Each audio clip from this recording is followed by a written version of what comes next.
Bottom of the duck ಏನ್ ಬಂದಿದೆ? King of cup ಬಂದಿದೆ. ನಮ್ಮ ಲವ್ ಲೈಫ್ ವಿಚಾರದಲ್ಲಿ ಬ್ಯಾಲೆನ್ಸ್ ಅನ್ನ ಮಾಡಬೇಕು ಅನ್ನುವಂತಹ ಆಲೋಚನೆಯಲ್ಲಿರುವಂತಹದ್ದು ನಿಮ್ಗೆ ರೆಪ್ರೆಸೆಂಟ್ ಆಗ್ತಾ ಇದೆ. ಎಮೋಷನಲ್ ಆಗಿ ನೀವು ತುಂಬಾ ಯೋಚನೆಯನ್ನ ಮಾಡ್ತಾ ಇರುವಂತಹದ್ದು, ಒಂದು ಬ್ಯಾಲೆನ್ಸ್ ಇರಬೇಕು, ಒಂದು ರೀತಿಯ ಸ್ಟೇಬಲ್ ಆಗಿರ್ಬೇಕು ನನ್ನ ಲವ್ ಲೈಫು ಅನ್ನುವಂತಹ ಆಲೋಚನೆಯನ್ನ ಮಾಡ್ತಾ ಇರುವಂತಹದ್ದು ರೆಪ್ರೆಸೆಂಟ್ ಆಗ್ತಾ ಇದೆ. ರೀಡಿಂಗ್ ಅನ್ನ ಶುರು ಮಾಡೋಣವಾ? ಓಕೆ. ಇನ್ ಪಾಸ್ಟ್ ಅಲ್ಲಿ ನಾನು ಇವಾಗ ರೀಡಿಂಗ್ ಅನ್ನ ತಗೋತಾ ಇರೋದು ಯಾವ್ದು ಗೊತ್ತಾ? ಸೊ ಪಾಸ್ಟ್ ನ ಬಗ್ಗೆ ಮತ್ತೆ ನಿಮ್ಮ ಲವ್ ಲೈಫಿನ ಪಾಸ್ಟ್ ನ ಬಗ್ಗೆ, ಅಟ್ ಪ್ರೆಸೆಂಟಿನ ಬಗ್ಗೆ, ಹಾಗೇನೆ ಇಮಿಡಿಯೇಟ್ ಫ್ಯೂಚರಿನ ಬಗ್ಗೆ ನಾನು ರೀಡಿಂಗ್ ಅನ್ನ ತಗೋತಾ ಇರೋದು. ಓಕೆನಾ? So bottom of the duck ಅಲ್ಲಿ ಏನಿತ್ತು? So bottom of the duck ನಿಮ್ಗೆ ಏನ್ ಬಂದಿತ್ತು? ಭಾವನಾತ್ಮಕವಾಗಿ ಯೋಚನೆ ಮಾಡುವಂತಹದ್ದು, ಒಂದು ರೀತಿಯ ಸ್ಟೇಬಲ್ ಆಗಿ ಇರಬೇಕು, ಬ್ಯಾಲೆನ್ಸ್ ಅನ್ನ ಮಾಡಬೇಕು ನಮ್ಮ ಲವ್ ಲೈಫಿನಲ್ಲಿ ಅನ್ನುವಂತಹ ಆಲೋಚನೆಯನ್ನ ಮಾಡ್ತಾ ಇರುವಂತಹದ್ದು ಕಿಂಗ್ ಆಫ್ ಕಪ್ಸ್ ನಿಮ್ಮ ಬಾಟಮ್ ಆಫ್ ದ ಡಕ್ ಅಲ್ಲಿ ಬಂದಿತ್ತು. ಅಂದ್ರೆ ನಿಮ್ಮ ಪಾಸ್ಟ್ ನಲ್ಲಿ ಏನಾಗಿತ್ತು? ಸೊ ನೀವು ಬಹಳಷ್ಟು ಯೋಚನೆ ಮಾಡಿನೇ, ನಿಮ್ಮ ಅಂತರಾತ್ಮದ ಮಾತನ್ನ ಕೇಳಿಯೇ ನೀವು ಬಹಳಷ್ಟು ಯೋಚನೆಯನ್ನ ಮಾಡಿ ನೀವು ಕೆಲವೊಂದು ಪ್ರಪೋಸಲ್ ಗಳನ್ನ ಮಾಡಿರೋ, ನಿಮ್ಮ ಲವ್ ಲೈಫಿನ ವಿಚಾರದಲ್ಲಿ ಕೆಲವೊಂದು ಪ್ರಪೋಸಲ್ ಗಳನ್ನ ಮಾಡಿರುವಂತಹದ್ದು ಅಥವಾ ಪ್ರಪೋಸಲ್ ಗಳನ್ನ ನೀವು ಸ್ವೀಕರಿಸಿರುವಂತಹದ್ದು. ಓಕೆನಾ? ಸೊ ಎಮೋಷನಲ್ ಆಗಿ ಏನಾಗಿತ್ತು? ನೀವಿಬ್ರು ಸಮಾಧಾನವಾಗಿ ಇದ್ರಿ, ಸಾಮರಸ್ಯದಿಂದ ಇರ್ತಿತ್ತು, ಮತ್ತೆ ಲವ್ ಲೈಫಿನ ವಿಚಾರದಲ್ಲಿ ಒಂದು ಫುಲ್ಫಿಲ್ಮೆಂಟ್ ಇರ್ತಿತ್ತು. ಹೌದಾ? ನಿಮ್ಮ ಪಾಸ್ಟ್ ನಲ್ಲಿ ಬಹಳಷ್ಟು ಯೋಚನೆ ಮಾಡಿಯೇ ಕೆಲವೊಂದು ಫುಲ್ಫಿಲ್ಮೆಂಟ್ ಗಳು ಇರುತ್ತೆ ಅನ್ನುವಂತಹ ಆಲೋಚನೆಯನ್ನು ಮಾಡಿಯೇ ನೀವು ಕೆಲವೊಂದು ಪ್ರಪೋಸಲ್ ಗಳನ್ನ ಮಾಡಿರುವಂತಹದ್ದು ಅಥವಾ ಪ್ರಪೋಸಲ್ ಗಳನ್ನ ನೀವು ಸ್ವೀಕರಿಸಿರುವಂತಹದ್ದು ನಿಮ್ಮ ಲವ್ ಲೈಫಿನ ವಿಚಾರದಲ್ಲಿ ರೆಪ್ರೆಸೆಂಟ್ ಆಗ್ತಾ ಇದೆ. ಆದ್ರೆ ಅಟ್ ದ ಪ್ರೆಸೆಂಟ್ ನಲ್ಲಿ ಏನಾಗ್ತಾ ಇದೆ? ಅಟ್ ದ ಪ್ರೆಸೆಂಟ್ ನಲ್ಲಿ ನೀವ್ ಯಾಕೋ ಆಲೋಚನೆಯನ್ನ ಮಾಡ್ತಾ ಇರುವಂತಹದ್ದು ರೆಪ್ರೆಸೆಂಟ್ ಆಗ್ತಾ ಇದೆ ನಿಮ್ಮ ಲವ್ ಲೈಫಿನ ವಿಚಾರವಾಗಿ. ನೋಡಿ, 7 ಆಫ್ ಪೆಂಟಿಕಲ್ಸ್ ಬಂದಿದೆ. ಸೊ 7 ಆಫ್ ಪೆಂಟಿಕಲ್ಸ್ ಏನನ್ನ ರೆಪ್ರೆಸೆಂಟ್ ಮಾಡುತ್ತೆ? ಪೀರಿಯಡ್ ಆಫ್ ಕಾಂಟೆಂಪ್ಲೇಷನ್, ಏನೋ ಒಂದು ಯೋಚನೆಯನ್ನ ಮಾಡ್ತಾ ಇರುವಂತಹದ್ದು ನಿಮಗೆ ರೆಪ್ರೆಸೆಂಟ್ ಆಗ್ತಾ ಇದೆ. ಯಾಕೋ ನನ್ನ ಲವ್ ಲೈಫಿನಲ್ಲಿ ಮುಂದೆ ಮುಂದೆ ಹೋಗ್ತಾ ಇಲ್ವಲ್ಲ, ಏನಿದು ಇಷ್ಟು ಸ್ಲೋ ಪ್ರೋಗ್ರೆಸ್ ಅಲ್ಲ ಅನ್ನುವಂತಹ ಆಲೋಚನೆಯನ್ನ ನೀವು ಮಾಡ್ತಾ ಇರುವಂತಹದ್ದು ರೆಪ್ರೆಸೆಂಟ್ ಆಗ್ತಾ ಇದೆ. ಲಾಂಗ್ ಟರ್ಮಿನ ವ್ಯೂಸಿನ ಬಗ್ಗೆ ನೀವು ಹೆಚ್ಚು ಗಮನವನ್ನ ಕೊಡ್ತಾ ಇದ್ದೀರಾ. ಸೊ ನಮ್ಮ ಲವ್ ಲೈಫ್ ಏನೋದು ಲಾಂಗ್ ಟರ್ಮಿನಲ್ಲಿ ಕೂಡ ನಮಗೆ ಚೆನ್ನಾಗಿರ್ಬೇಕು. ಆದ್ರೆ ಯಾಕೆ ಏನೋ ಒಂದು ರೀತಿಯ ಪ್ರೋಗ್ರೆಸ್ ಇಲ್ವಲ್ಲ ಲವ್ ಲೈಫಿನಲ್ಲಿ, ಒಂದು ರೀತಿಯ ಖುಷಿ, ಸಂತೋಷ, ಸಮಾಧಾನ ಯಾಕಿಲ್ಲ ಅನ್ನುವಂತಹ ಆಲೋಚನೆಯನ್ನ ಮಾಡ್ತಾ ಇರುವಂತಹದ್ದು ಅಟ್ ಪ್ರೆಸೆಂಟ್ ಅಲ್ಲಿ ರೆಪ್ರೆಸೆಂಟ್ ಆಗ್ತಾ ಇದೆ. ಯಾಕೆ ಹಾಗೆ ರೆಪ್ರೆಸೆಂಟ್ ಆಗ್ತಾ ಇದೆ ಅಂದ್ರೆ ನೋಡಿ, devil card and 8 of cups. Devil card ಯಾಕೆ ರೆಪ್ರೆಸೆಂಟ್ ಆಗಿದೆ? ಅಡಿಕ್ಷನ್.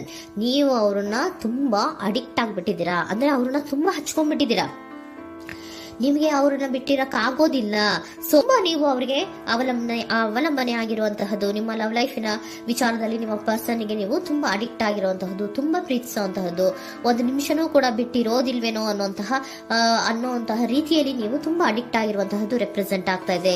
ಸೊ ಆ ಕಾರಣವಾಗಿಯೇ ನೀವು ಯೋಚನೆಯನ್ನ ಮಾಡ್ತಾ ಇದ್ದೀರಾ. ಸೊ ಯಾವುದೇ ಲವ್ ಲೈಫಿನಲ್ಲಿ ಯಾವುದೇ ರೀತಿಯ ಮುಂದುವರಿಕೆ ಕಾಣ್ತಾ ಇಲ್ವಲ್ಲ, ಏನಾಗ್ಬಹುದು, ಏನಾದ್ರೂ ನಾನು ಪ್ರೀತಿಯನ್ನ ಬಿಟ್ಟು ಮುಂದೆ ಹೋಗ್ಬೇಕಾಗುತ್ತಾ ಬೇಜಾರಿನಲ್ಲಿ ಅನ್ನುವಂತಹ ಆಲೋಚನೆಯನ್ನ ಮಾಡ್ತಾ ಇರುವಂತಹದ್ದು ಅಟ್ ಪ್ರೆಸೆಂಟಿನಲ್ಲಿ ರೆಪ್ರೆಸೆಂಟ್ ಆಗ್ತಾ ಇದೆ. ಯಾಕಂದ್ರೆ ಯಾವುದೇ ರೀತಿಯ ಮುಂದುವರಿಕೆಗಳು ಇಲ್ಲ. ಸೊ ನಿಮ್ಮಲ್ಲಿ ಏನಿದೆ? ಕೆಲವೊಂದು ರೀತಿಯ ಸ್ಟಾಗ್ನೇಷನ್ ಅಲ್ಲಿ ಇದೆ, ಅಸಮಾಧಾನಗಳಿದೆ, ಭಿನ್ನಾಭಿಪ್ರಾಯಗಳಿದೆ. ಯಾವುದೇ ರೀತಿಯ ಲವ್ ಲೈಫಿನಲ್ಲಿ ಒಂದು ರೀತಿಯ ಖುಷಿ ಅನ್ನೋದು ಅಟ್ ಪ್ರೆಸೆಂಟ್ ಅಲ್ಲಿ ನಿಮ್ಗೆ ಕಾಣ್ತಾ ಇಲ್ಲ.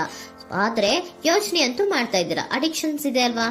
So devil card represented by addictions ಅನ್ನ ರೆಪ್ರೆಸೆಂಟ್ ಮಾಡೋದ್ರಿಂದ ಅಟ್ ಪ್ರೆಸೆಂಟಿನಲ್ಲಿ ನೀವ್ ಯಾಕೋ ಲವ್ ಲೈಫಿನ ವಿಚಾರದಲ್ಲಿ ಸಮಾಧಾನದಿಂದ ಇರುವಂತಹದ್ದೇನು ರೆಪ್ರೆಸೆಂಟ್ ಆಗ್ತಾ ಇಲ್ಲ. ಸೊ ಏನಾಗುತ್ತೋ, ಇದು ಹಿಂಗೆ ಆಗ್ತಾ ಇದ್ರೆ ಏನಾಗುತ್ತೋ, ಇದೇನ್ ವಿತ್ಡ್ರಾ ಆಗ್ಬಿಡುತ್ತಾ, ನನ್ನನ್ನು ಬಿಟ್ಕೊಡ್ತಾರಾ ಅನ್ನುವಂತಹ ಆಲೋಚನೆಯನ್ನ ಕೂಡ ಕೆಲವೊಬ್ರು ಮಾಡ್ತಾ ಇರುವಂತಹದ್ದು ರೆಪ್ರೆಸೆಂಟ್ ಆಗ್ತಾ ಇದೆ. Next, in the near future ಅಲ್ಲಿ ಅಥವಾ ಇಮಿಡಿಯೇಟ್ ಫ್ಯೂಚರ್, ಇದು 1 ಮಂತಿನ ರೀಡಿಂಗ್ ಅಷ್ಟೇ, ಇನ್ನು ಲೈಫ್ ಲಾಂಗ್ ಇನ ರೀಡಿಂಗ್ ಅಲ್ಲ. ಓಕೆನಾ? ಜಸ್ಟ್ 1 ಮಂತಿನ ರೀಡಿಂಗ್ ಅಷ್ಟೇ. ನೆಕ್ಸ್ಟ್ ಬಂದಿರುವಂತಹದ್ದು ಯಾವುದು? 8 ಆಫ್ ಪೆಂಟಿಕಲ್ಸ್ ಬಂದಿದೆ. ಸೊ 8 ಆಫ್ ಪೆಂಟಿಕಲ್ಸ್ ಏನ್ ಮಾಡ್ಬೇಕಿತ್ತು? ನೀವು ಈ ಅಡಿಕ್ಷನ್ಸ್ ಅನ್ನ ಬಿಟ್ಟು, ಯೋಚನೆಯನ್ನ ಬಿಟ್ಟು, ಏನಕ್ಕೆ ಅಸಮಾಧಾನ ಆಗ್ತಾ ಇದೆ ಅನ್ನೋದನ್ನೆಲ್ಲ ಬಿಟ್ಬಿಟ್ಟು ನೀವು ಫೋಕಸ್ ಅನ್ನ ಮಾಡುವಂತಹದ್ದು ರೆಪ್ರೆಸೆಂಟ್ ಆಗ್ತಾ ಇದೆ. ಸೊ ಏನ್ ಫೋಕಸ್ ಮಾಡುವಂತಹದ್ದು? ಏನಾಗಿದೆ ನನ್ನ ಲವ್ ಲೈಫಿನ ವಿಚಾರದಲ್ಲಿ? ಎಲ್ಲ ಚೆನ್ನಾಗೇ ಇತ್ತಲ್ಲ ನೋಡಿ, ಪಾಸ್ಟಿನಲ್ಲಿ ನಿಮಗೆ ಚೆನ್ನಾಗೇ ಇತ್ತಲ್ಲ, ಯೋಚನೆ ಮಾಡಿನೇ ತಾನೇ ನೀವು ಲವ್ ಲೈಫಿನಲ್ಲಿ ಪ್ರಪೋಸಲ್ಗಳನ್ನ ಸ್ವೀಕರಿಸಿದ್ದು, ಮತ್ತೆ ಅಲ್ಲಿ ಫುಲ್ಫಿಲ್ಮೆಂಟ್ ಇರುತ್ತೆ ಅಂತ ತಾನೇ ನೀವು ಸಮಾಧಾನವಾಗಿ ಪ್ರಪೋಸಲ್ಗಳನ್ನ ಸ್ವೀಕಾರ ಮಾಡಿದ್ದು. ಆದ್ರೆ ಅಟ್ ಪ್ರೆಸೆಂಟಿನಲ್ಲಿ ಕೆಲವೊಂದು ರೀತಿಯ ಭಿನ್ನಾಭಿಪ್ರಾಯಗಳು, ಕೆಲವೊಂದು ರೀತಿಯ ಅಡಿಕ್ಷನ್ಗಳು, ಕೆಲವೊಂದು ರೀತಿಯ ಯೋಚನೆಯನ್ನ ಮಾಡ್ತಾ ಇರುವಂತಹದ್ದು ರೆಪ್ರೆಸೆಂಟ್ ಆಗ್ತಾ ಇದೆ. ಅಟ್ ಪ್ರೆಸೆಂಟಿನಲ್ಲಿ ನೀವೇನು ಸಮಾಧಾನವಾಗಿ ಲವ್ ಲೈಫಿನಲ್ಲಿ ಇಲ್ಲದೆ ಇರುವಂತಹದ್ದು ರೆಪ್ರೆಸೆಂಟ್ ಆಗ್ತಾ ಇದೆ. ಆದ್ರೆ ಇಮಿಡಿಯೇಟ್ ಫ್ಯೂಚರಿನಲ್ಲಿ ಏನಾಗ್ತಾ ಇದೆ, 8 ಆಫ್ ಪೆಂಟಿಕಲ್ಸ್ ಬಂದಿದೆ. ಸೊ 8 ಆಫ್ ಪೆಂಟಿಕಲ್ಸ್ ಏನನ್ನ ರೆಪ್ರೆಸೆಂಟ್ ಮಾಡುತ್ತೆ? ಓಕೆ, ನೀವೇನ್ ಮಾಡ್ತಾ ಇದ್ದೀರಾ, ಬಹಳಷ್ಟು ಫೋಕಸ್ ಅನ್ನ ನಿಮ್ಮ ಲವ್ ಲೈಫಿನ ವಿಚಾರದಲ್ಲಿ ಮಾಡ್ತಾ ಇರುವಂತಹದ್ದು. ಏನ್ ಮಾಡ್ಬೇಕು, ಯಾಕಿಷ್ಟು ಭಿನ್ನಾಭಿಪ್ರಾಯಗಳು ಬರ್ತಾ ಇದೆ ಅನ್ನೋದ್ರ ಬಗ್ಗೆ ನೀವು ಯೋಚನೆಯನ್ನ ಮಾಡ್ತಾ ಇರುವಂತಹದ್ದು ರೆಪ್ರೆಸೆಂಟ್ ಆಗ್ತಾ ಇದೆ. ನೋಡಿ, ಅದರ ಬಗ್ಗೆ ಹಾರ್ಡ್ ವರ್ಕ್ ಅನ್ನ, ಲವ್ ಲೈಫಿನ ವಿಚಾರವಾಗಿ ಸ್ವಲ್ಪ ಹಾರ್ಡ್ ವರ್ಕ್ ಅನ್ನ ಮಾಡ್ತಾ ಇರುವಂತಹದ್ದು ರೆಪ್ರೆಸೆಂಟ್ ಆಗ್ತಾ ಇದೆ. ಸೊ ಬಹಳಷ್ಟು ಕಮಿಟ್ಮೆಂಟ್ ಅನ್ನ ಇಟ್ಕೊಂಡು ಇದನ್ನ ನಾನು ಸರಿ ಮಾಡ್ಕೊಳ್ಳೇಬೇಕು ಅನ್ನುವಂತಹ ಆಲೋಚನೆಯನ್ನ ಮಾಡ್ತಾ ಇರುವಂತದ್ದು. ಸರಿ ಆಗ್ಲೇಬೇಕು, ಈ ಎಲ್ಲಾ ರೀತಿಯ ಅಸಮಾಧಾನಗಳಿಂದ ನಾನು ಆಚೆ ಬರಬೇಕು, ಸಮಾಧಾನವಾಗಿರ್ಬೇಕು, ಬ್ಯಾಲೆನ್ಸ್ ಅನ್ನ ಮಾಡಬೇಕು ಅನ್ನೋದನ್ನ ನೀವಿಟ್ಕೊಂಡು ನೀವು ಹಾರ್ಡ್ ವರ್ಕ್ ಅನ್ನ ನಿಮ್ ಲವ್ ಲೈಫಿನ ವಿಚಾರದಲ್ಲಿ ಮಾಡ್ತಾ ಇರುವಂತದ್ದು ರೆಪ್ರೆಸೆಂಟ್ ಆಗ್ತಾ ಇದೆ. ನೆಕ್ಸ್ಟ್ ಕಾರ್ಡ್ ಕೂಡ ನಿಮ್ಗೆ ಕಿಂಗ್ ಆಫ್ ಸೋರ್ಟ್ಸ್ ಬಂದಿದೆ. ಸೊ ಕಿಂಗ್ ಆಫ್ ಸೋರ್ಟ್ಸ್ ಏನನ್ನ ರೆಪ್ರೆಸೆಂಟ್ ಮಾಡುತ್ತೆ?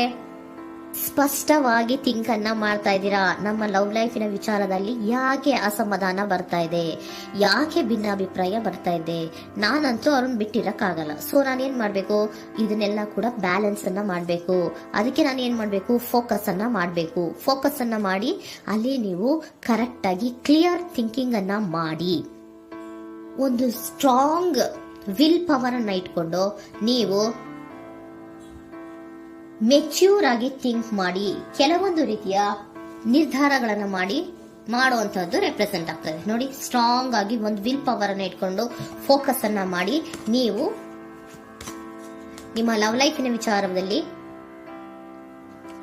ಬಹಳಷ್ಟು ಧೈರ್ಯದಿಂದ ನಿಮ್ಮ ಲವ್ ಲೈಫಿನ ವಿಚಾರವನ್ನ ಅಥವಾ ಲವ್ ಅನ್ನ ನೀವು ಬ್ಯಾಲೆನ್ಸ್ ಅನ್ನ ಮಾಡುವಂತಹದ್ದು ರೆಪ್ರೆಸೆಂಟ್ ಆಗ್ತಾ ಇದೆ. ಈಗ ಅಟ್ ಪ್ರೆಸೆಂಟ್ ಅಲ್ಲಿ ನಿಮಗೆ ಬೇಜಾರಿರಬಹುದು, ವಿಧಾನಗಳಿರಬಹುದು, ಆದ್ರೆ ಇನ್ ನೆಕ್ಸ್ಟ್ ನಿಂದ ನಿಯರ್ ಫ್ಯೂಚರ್ ಅಲ್ಲಿ ನೀವು ಅದನ್ನ ಫೋಕಸ್ ಮಾಡುವಂತಹದ್ದು, ಅದರ ಕಡೆಗೆ ಹೆಚ್ಚು ಗಮನವನ್ನ ಕೊಡೋದು, ಕ್ಲಾರಿಟಿಯ ಥಿಂಕಿಂಗ್ ಅನ್ನ ಮಾಡುವಂತಹದ್ದು, ಕ್ಲಿಯರ್ ಆಗಿ ಥಿಂಕಿಂಗ್ ಅನ್ನ ಮಾಡೋದು, ಕ್ಲಾರಿಟಿಗೆ ಬರುವಂತಹದ್ದು, ಧೈರ್ಯವಾಗಿ ಮುಂದೆ ಹೋಗುವಂತಹದ್ದು ನಿಮ್ಗೆ ರೆಪ್ರೆಸೆಂಟ್ ಆಗ್ತಾ ಇದೆ. ಅದೇ ನಿಮಗೆ ಬಾಟಮ್ ಆಫ್ ದ ಡಕ್ ಬಂದಿರುವಂತಹದ್ದು ಕಣ್ರಿ, ಕಿಂಗ್ ಆಫ್ ಕಪ್ಸ್ ಬಂದಿದೆ. ಸೊ ಕಿಂಗ್ ಆಫ್ ಕಪ್ಸ್ ಏನು, ನೀವು ಭಾವನಾತ್ಮಕವಾಗಿ ಯೋಚನೆ ಮಾಡ್ತಿದ್ದೀರಾ, ನಿಮ್ಮ ಲವ್ ಲೈಫಿನ ವಿಚಾರದಲ್ಲಿ ಒಂದು ಬ್ಯಾಲೆನ್ಸ್ ಅನ್ನ ಮಾಡಬೇಕು ಅನ್ನುವಂತಹ ಆಲೋಚನೆಯನ್ನ ಮಾಡ್ತಾ ಇರುವಂತಹದ್ದು. ಓಕೆನಾ? ಹಾಗಿದ್ರೆ ಏಂಜಲ್ ಗೈಡೆನ್ಸ್ ನಿಮ್ಗೆ ಏನ್ ಕೊಡ್ತಾರೆ ಅನ್ನೋದನ್ನ ನೋಡೋಣವಾ? Okay, be assertive, very good, trust. ನೋಡಿ, ದೃಢವಾಗಿ ಇರಿ, ಏನೂ ಆಗಿಲ್ಲ. ನೀವು ಅಷ್ಟೊಂದು ಯೋಚನೆಯನ್ನ ಮಾಡುವಂತಹದ್ದೇನೂ ಆಗಿಲ್ಲ. ಕೆಲವೊಂದು ರೀತಿಯ ವೇರಿಯೇಷನ್ಗಳಾಗಿರುತ್ತೆ. ಸೊ ವೇರಿಯೇಷನ್ಗಳಾಗಿದ್ರೂ ಕೂಡ ನೀವು ಫೋಕಸ್ ಅನ್ನ ಮಾಡ್ತೀರಾ, ಅದರಲ್ಲಿ ನಿಮ್ಗೇನು ನಷ್ಟ ಏನೂ ಆಗಲ್ಲ, ಅಥವಾ ನೀವೇನೂ ಕೂಡ ಕಳ್ಕೊಂಡು ನೀವು ಆಚೆ ಬರಲ್ಲ. ಫೋಕಸ್ ಅನ್ನ ಮಾಡಿ ಕರೆಕ್ಟ್ ಆಗಿ ಕ್ಲಿಯರ್ ಥಿಂಕಿಂಗ್ ಅನ್ನ ಮಾಡಿ ನೀವು ಕರೆಕ್ಟ್ ಆಗಿ ಮಾತಾಡ್ಬಿಟ್ರೆ ನಿಮ್ಮ ಲವ್ ಲೈಫಿನಲ್ಲಿ ಬ್ಯಾಲೆನ್ಸ್ ಅನ್ನೋದು ಬಂದ್ಬಿಡುತ್ತೆ. ಓಕೆನಾ? ಬಿ ಅಸರ್ಟಿವ್, ದೃಢವಾಗಿರಿ, ಧೈರ್ಯವಾಗಿರಿ, ಟ್ರಸ್ಟ್, ನಂಬಿಕೆಯಿಂದ ಇರಿ, ಏನೂ ಆಗಲ್ಲ. ನೀವು ಅಷ್ಟೊಂದು ಅಸಮಾಧಾನ ಮಾಡ್ಕೊಂಡು ಅಷ್ಟೊಂದು ಬೇಜಾರನ್ನ ಮಾಡ್ಕೊಂಡು ಏನಾಗ್ತಿದೆಯೋ ಅಂತ ಗಾಬರಿ ಪಡುವಂತಹದ್ದೇನೂ ಆಗಿಲ್ಲ. ಸ್ವಲ್ಪ ವೇರಿಯೇಷನ್ಗಳಾಗಿದ್ರೂ ಕೂಡ ಇನ್ ನಿಯರ್ ಫ್ಯೂಚರ್ನಲ್ಲಿ ನಿಮಗೆ ಸಮಾಧಾನ ಆಗುತ್ತೆ, ಖುಷಿ ಆಗುತ್ತೆ. ನಿಮ್ಮ ಲವ್ ಲೈಫಿನ ವಿಚಾರದಲ್ಲಿ ಕೆಲವೊಂದು ಬ್ಯಾಲೆನ್ಸ್ಗಳನ್ನ ಮಾಡ್ತೀರಾ.